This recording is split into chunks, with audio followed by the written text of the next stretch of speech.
Mr. Dennis Skinner. Yeah, I've been listening to this debate on the telly.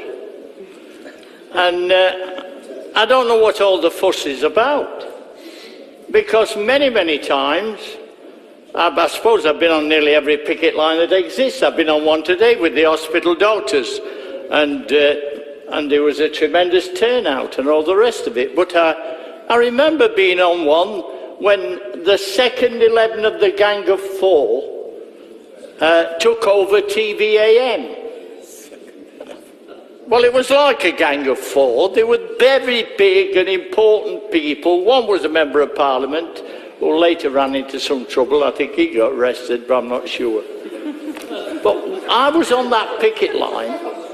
I don't remember there being any fuss and bother about the fact that the policeman came up and he decided he was going to arrest me. And he put me inside. I think it was somewhere near Islington, on the TVAM picket line.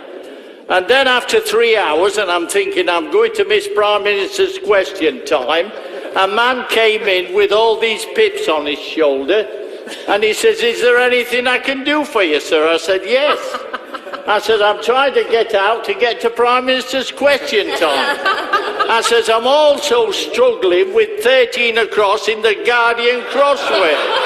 I says, "But as a reader of The Sun, you probably don't understand what I'm talking about." So he kept me in another 2 hours. I did miss Prime Minister's question time.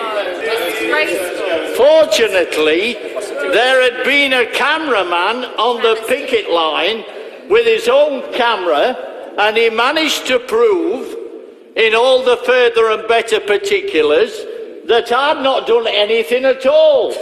I hadn't hit this policeman, I hadn't been anywhere near him, and the net result was that when they showed the film, the police had to withdraw the charge. Now, I turned up at Islington Court, expected to get a hefty fine and God knows what else on this trumped-up charge, when suddenly the press come rushing out and they stuck all these mics in front of my nose and said, "What have you got to say, Mr. Skinner? The case has been dropped." Now that's the story of an arrest. So I don't want anybody to get any daft impression that you can't get arrested. A lot of my colleagues got arrested on the picket lines in other strikes.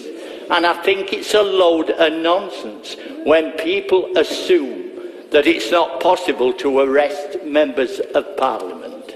The only charge I finished up with was a hefty bill for the barrister that I'd employed. It looked like one of those West Indian cricket fast bowlers, but it did cost a lot of money. I was given a chance by the union concerned to have it paid back, but it's a matter of principle. I said, "I'm okay, I'm a member of Parliament, I can foot the bill myself." Now that's the story of arrest. And I've been watching on telly about all this fuss and bother that's emerged. Believe me, if some policeman wanted to arrest me on the picket line this morning with the hospital doctors, he could have done it. But of course, we were doing Singing in the Rain and all the rest of it. It was a wonderful experience. The hospital doctors are in good spirit, and I'll tell you this as a matter of importance. The Secretary of State for Health wants to be careful what he's doing. If he thinks he can impose a settlement on those hospital doctors, believe me, yes, it's only one little errant move. So don't get excited, Mr. Speaker. I think I've got a duty to report back. The hospital doctors are not in a mood to give in. They have a right to win this battle. That's my report from the trenches today.